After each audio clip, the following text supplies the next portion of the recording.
My boyfriend slept in and didn't want to go to my crucial ballet audition, so I had to face it all alone, feeling nervous. Luckily, I performed normally and didn't freeze up. But instead, I noticed his older brother was paying even more attention to me.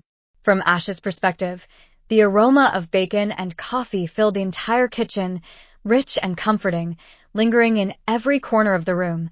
So familiar it felt almost instinctive. It was as if my muscle memory guided me effortlessly through each movement, without even needing to think twice. Yet amid all this homely warmth, an awkwardness lingered, impossible to shake off. My parents and I deliberately avoided each other's gaze, holding our breaths with careful restraint, as if we were afraid that saying just one more word might shatter the fragile peace we'd managed to maintain. I fried another slice of bacon and placed it on the ever-growing pile beside the stove. The sizzling fat crackled softly, and without a second thought, I reached out for the egg carton, needing neither instruction nor reminder from anyone. My mother smiled at me from across the island counter, her hands busy arranging toast, yet her eyes sparkled with gentle warmth, almost as if today were Christmas morning and I'd just handed her the moon itself. "You don't have to do this," she said, her voice brimming with gratitude. I shrugged and, with practiced ease, tapped an egg against the edge of the bowl, its shell landing precisely in the trash can. It's no big deal. Being busy is always better than letting your mind wander aimlessly. Action is always easier than contemplation. It's also easier to pretend that staying here, returning here, doesn't chip away at all the things I've spent so long desperately holding on to. My father strolled in, already clutching a cup of coffee in his hand. His expression was as relaxed as only someone who's spent a lifetime living in peace could have. He sighed as he sat down, a sigh that was probably more for show than anything else. "How long have you been awake?" he asked, sipping his coffee and raising an eyebrow at me. "Just a little while," I replied, deftly tossing the scrambled eggs in the pan. The heat from the stove seemed to burn my skin slightly. "I went for a run earlier." My mother paused mid-motion, the butter knife hovering above the toast. "Didn't you go running last night, too?" I nodded. They exchanged a glance. Parents always think such glances are subtle, but they're not, at which point I stifled the urge to sigh. "I'm used to training," I said before they could press further. "I want to keep up the habit." It wasn't exactly a lie, but it wasn't entirely the truth either. The kitchen door creaked open again. The familiar sound pulled my attention toward the hallway, and there he was, Taylor trudging in, yawning endlessly, as if he hadn't seen the sun before noon in years. His hair was a wild mess, his hoodie had half its zipper undone, and he'd even put it on backward. He looked as though he'd been run over by a storm, both battered and utterly dejected.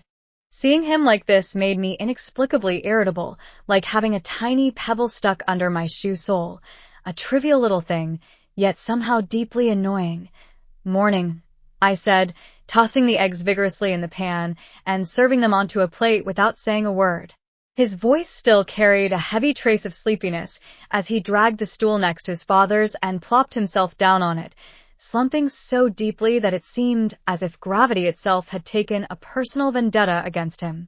Mother set the plate in front of him, then gently ruffled his hair with a tender touch. He tilted his head back and grinned up at her, a grin brimming with childlike charm, carefree yet utterly endearing. At that moment, I couldn't help but look away, busying myself scrubbing the frying pan, as if what I was doing were somehow incredibly important, because their effortless intimacy was chipping away at some tender spot deep within me. The four of us sat down together. If you didn't pay close attention to the cracks in this picture, it could easily have been printed right onto a Hallmark card. Light chatter began, nothing more than casual, trivial topics, the new puppy next door, the upcoming festival in town, the increasingly heavy traffic downtown now that college students were returning to campus. I let these words drift past my ears, offering a brief reply only when necessary, and simply nodding when it wasn't really worth speaking at all. Then, as Mom was neatly slicing the bacon into tiny cubes, she glanced casually at Taylor and asked, "By the way, are you going to Penny's audition today?" The question hung in the air, and for a split second, the room seemed to hold its breath. Taylor, mouth full of whatever he'd been eating, froze instantly. We all turned to look at him. He shrugged and hurriedly swallowed his bite. Nah, I don't think so. Mom frowned, her fork hovering halfway to her mouth. Why wouldn't you go? He shifted uncomfortably in his seat, showing an expression of unease for the first time that morning. She might have already left by now. Dad leaned forward, setting his coffee cup down on the table with a thud. What do you mean, already left?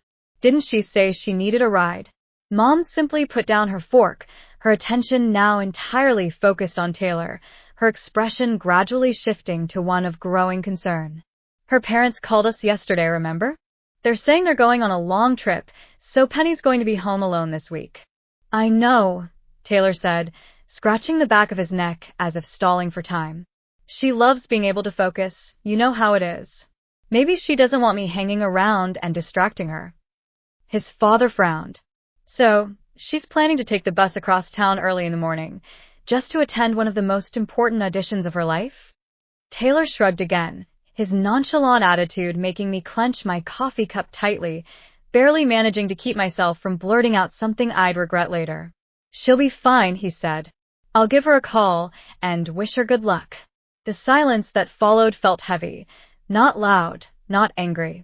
It was just a deep sense of disappointment, one that made me want to jump up, step out into the chilly morning air, and keep walking until the tightness in my chest finally eased up completely.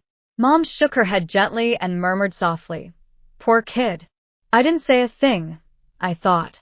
But I could feel it, that surge of anger, that disbelief, almost bursting right through my chest. As I watched Taylor's nonchalant demeanor, my clenched fists trembled beneath the table, veins bulging visibly under my skin. All I wanted was to leap over the dining table and teach this bastard of a younger brother a lesson, for him to stop treating something, or someone, with such carelessness. Clearly, this matter, this person, was far more important than he realized. What made me even more agitated was that Penny's image kept flashing uncontrollably through my mind. The memory of her standing in the doorway that day, frail and delicate, as if a single gust of wind could knock her down, and now, here she was, facing this crucial moment all by herself. Maybe my emotions had finally gotten the better of me, because when Mother met my gaze, she gave me a slightly embarrassed smile, as if only now did she realize they'd been talking about someone I didn't really know at all. Sorry, Asher, she said, running a hand through her hair. You have no idea what we're talking about. Penny's a ballet dancer, a really wonderful girl. She started dancing almost as soon as she could walk, and today is a crucial audition for her spring gala. Her father took over the conversation, his voice calm and steady. This is a rare opportunity, the kind of biggest production the city has ever put on. Landing this role could be absolutely pivotal for her career. Her mother nodded in agreement. She's been practicing day and night these past few weeks, pushing herself to perfection in every single detail. She's practically worn herself out. They all turned toward Taylor, almost eagerly. So, what exactly is this play again? Her father asked. Taylor shrugged once more, poking at his egg with little enthusiasm. I don't know, something about swans? Black Swan?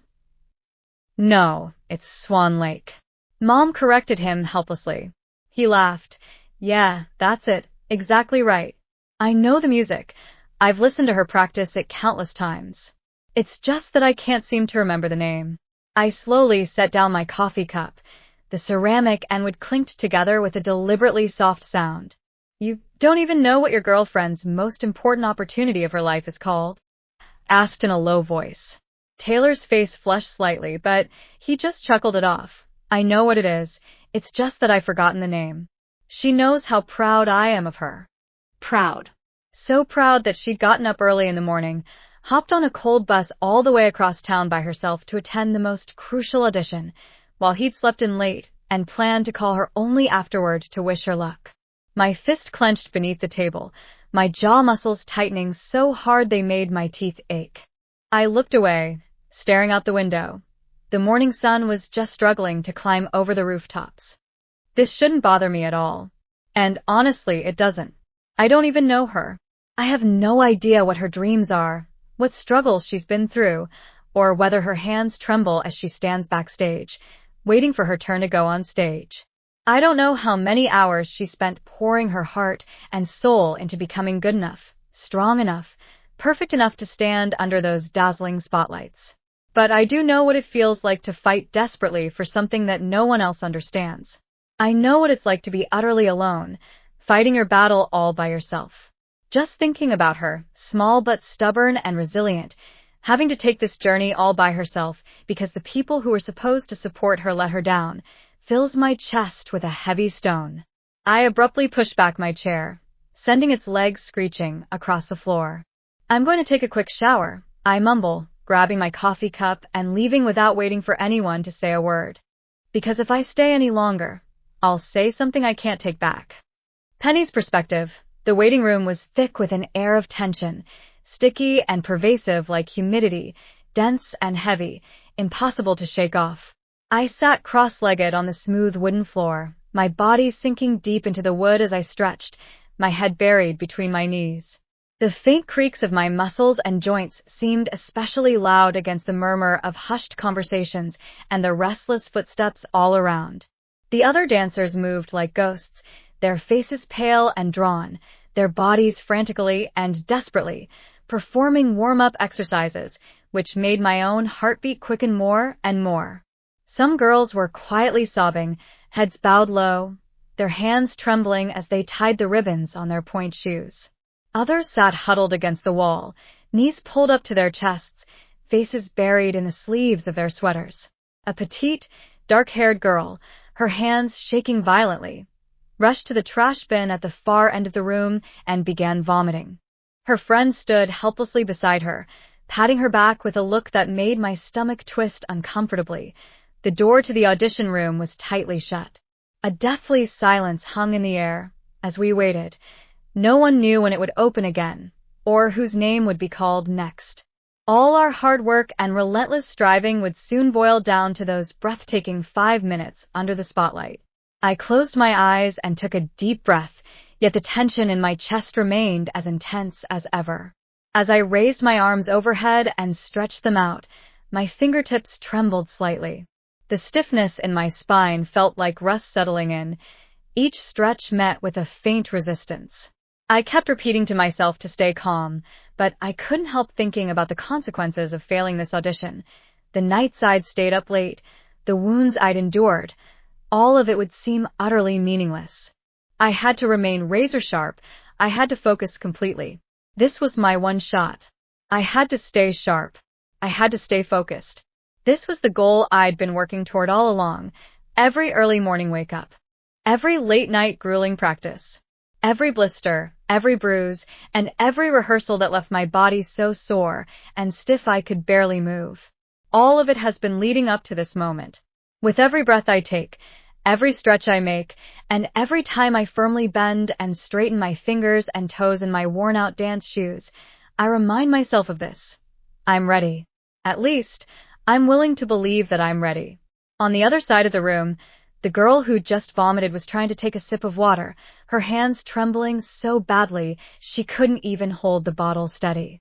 Before I had time to hesitate, I stood up, walked over to her, and pulled my own water bottle out of my bag.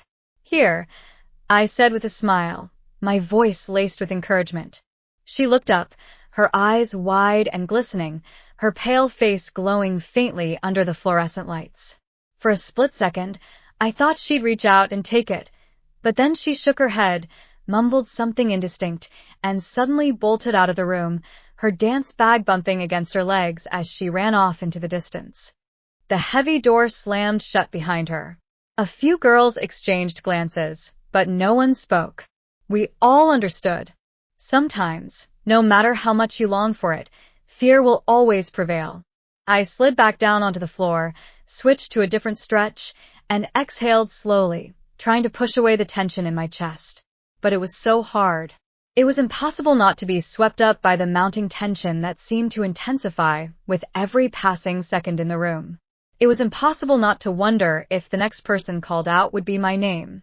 It was impossible not to think about just how lonely I felt right then. As I was tightening the ribbons on my pointe shoes, adjusting them to that reassuringly snug fit, I suddenly heard someone sit down beside me. I turned my head and saw Mira, Her dark hair tousled into a messy bun, her cheeks flushed from both nervousness and warm-up exercises. "Hey," she said. She smiled at me, a smile that was slightly shaky. A wave of relief washed over me in an instant, almost making me dizzy. I smiled back and said, "Hey." For a few minutes, we stood side by side, stretching in silence. That quietness was more comforting than any words could ever be.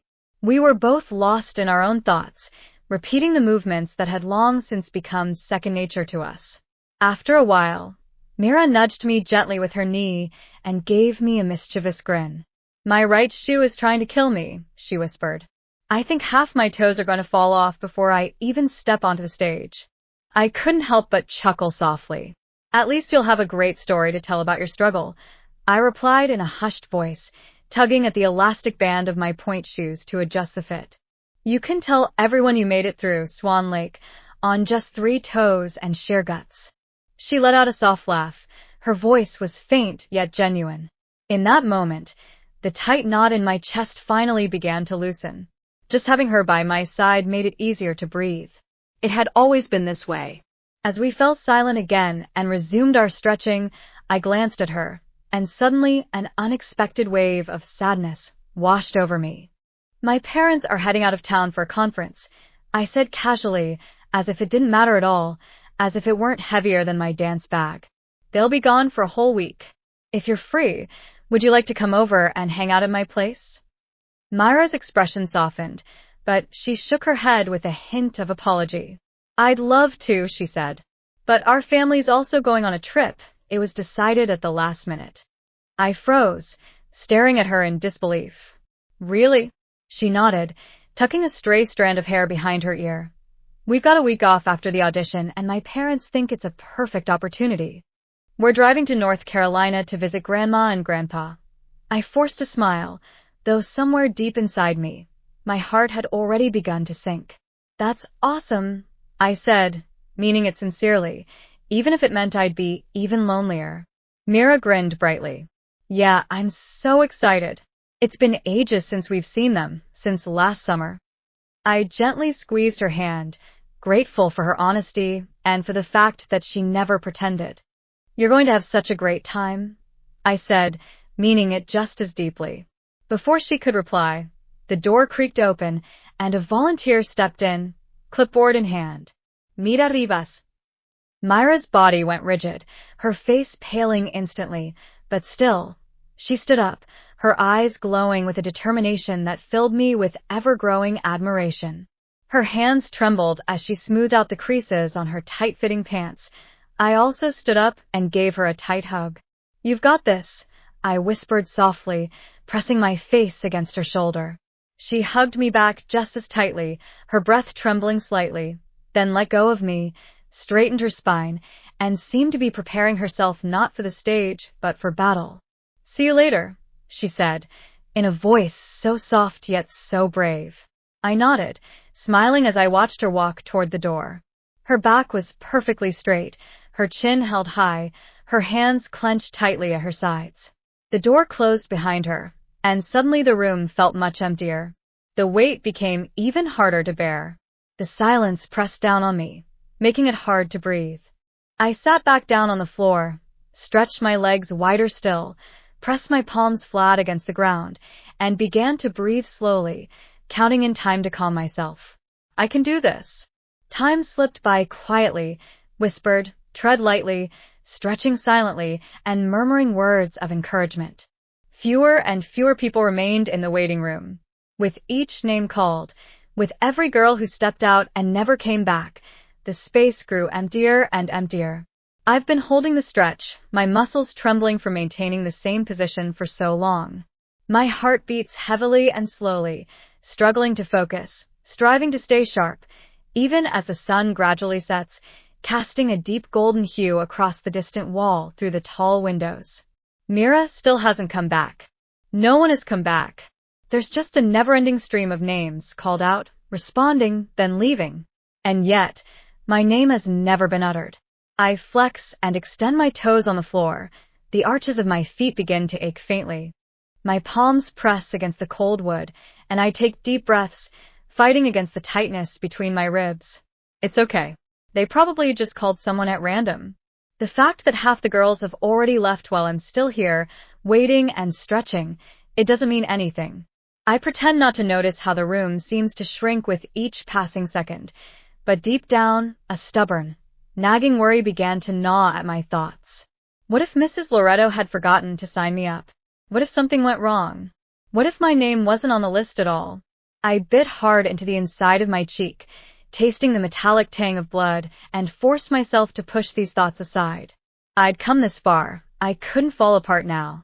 The room was left with just the three of us, 3 girls each ensconced in her own little world of tension, stretching, adjusting her pointe shoes, pretending not to glance over every time the door creaked open. I switched to a different stretch, and my hip let out a sharp protest. I looked out the window, watching the sun sink lower and lower, casting ever longer, heavier shadows across the floor. Then, the door opened again. This time I heard it. Penelope Vale?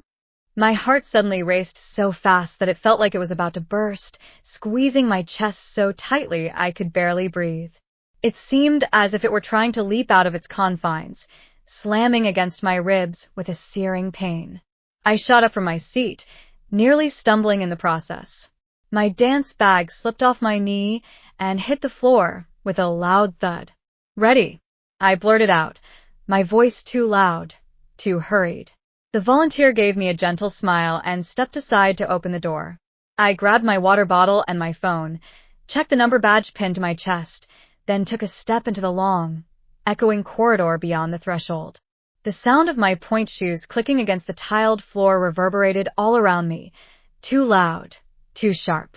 I struggled to match my breathing to the rhythm, trying to make it steady and familiar.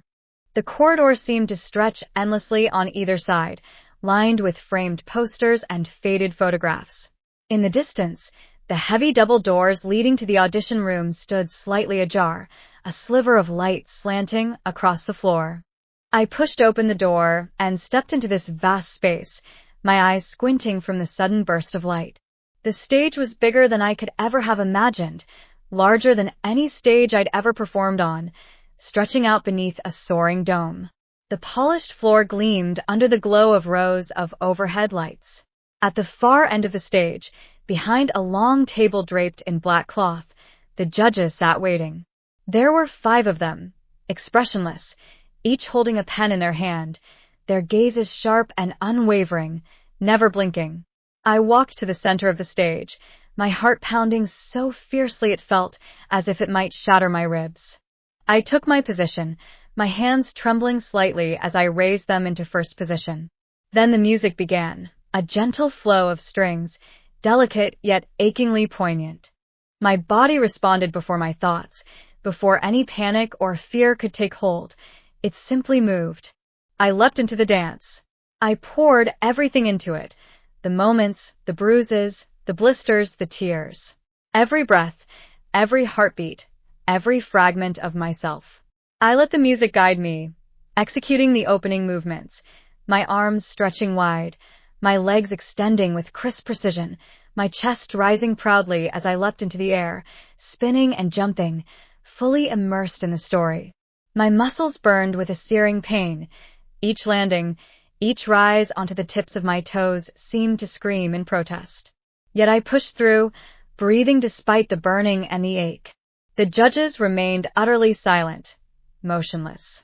They simply watched, their pens gliding lightly across the paper, their gazes sweeping over every line and every angle of my body. I danced harder, faster, more determined than ever.